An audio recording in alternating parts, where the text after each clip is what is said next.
Hi everyone, today I'm here with Richard from Stop Funding Hate. Thanks for inviting me. Thank you so much, Richard.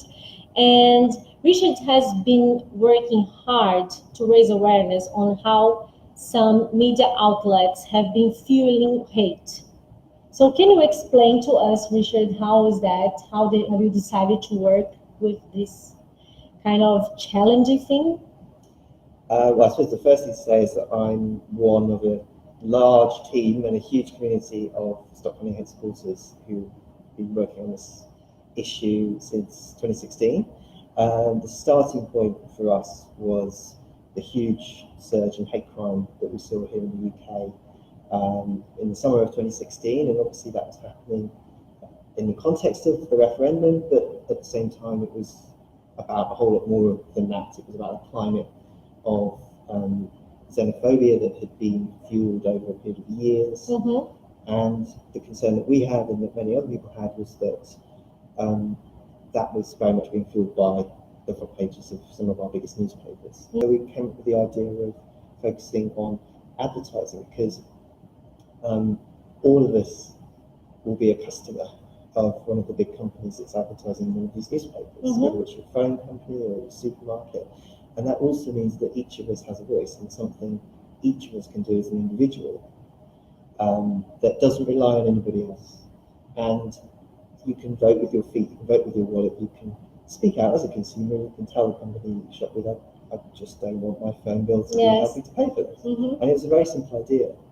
And it just, as soon as I started to discuss it on a small Facebook group, it kind of built and built and built, and that's really where it's all come from. And currently you are focused on some particular newspapers. What are the newspapers that are your target?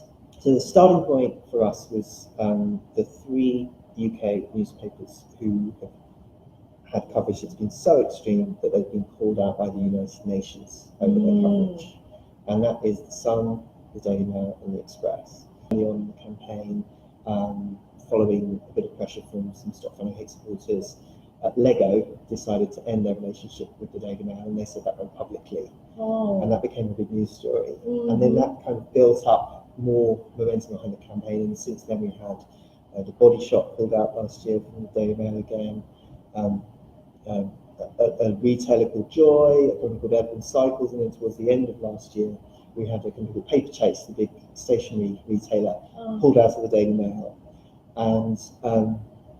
And a series of other companies have kind of built since then. But the other thing that's interesting is we've started to see in the last few months a definite change in the atmosphere with these 3 particular papers. And a few weeks ago it was announced that the Daily Mail were going to have a change at the top, and they used the phrase, the Daily Mail themselves used the phrase that they were going to detoxify the Daily Mail. Really? They actually used that word. When was that? That was a few weeks ago.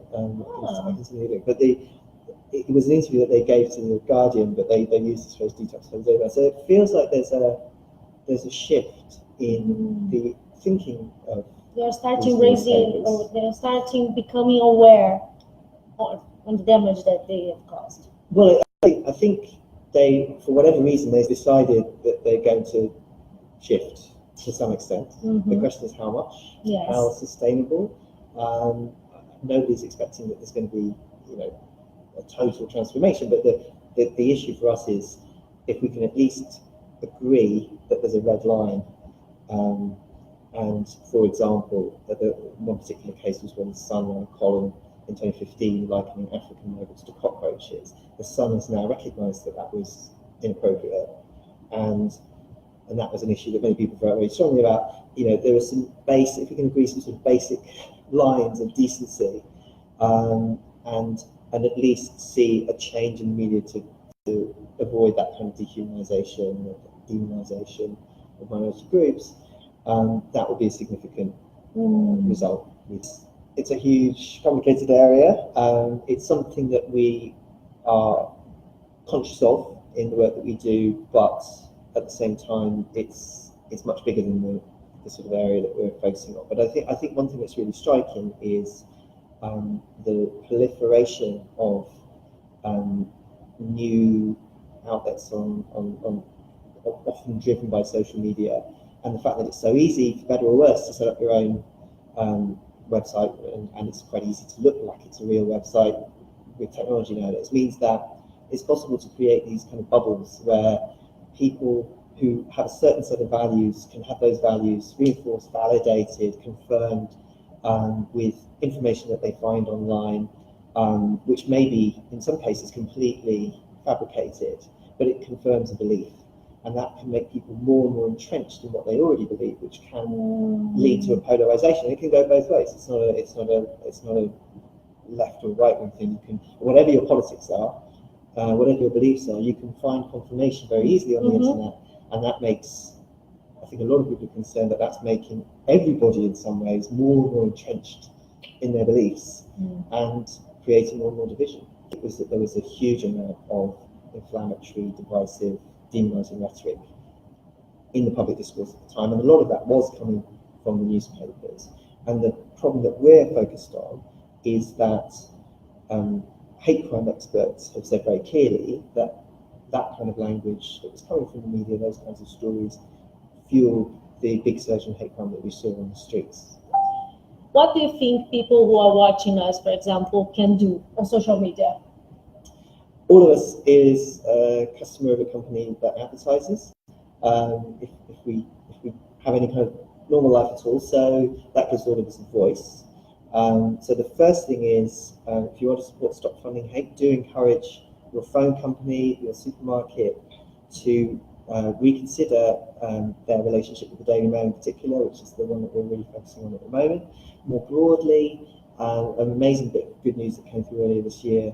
It's much bigger than our campaign. We weren't directly involved, but the big multinational company Unilever announced that they were going to effectively apply an ethical advertising policy to their spend, and that they would not be fueling platforms or environments that fuel hate through advertising. So we're moving towards a situation where we're trying to encourage more and more companies to make a similar commitment. So if you're a customer of a big brand, the next step really is to try and get as many brands as possible to commit to something similar to the commitment that Unilever has made.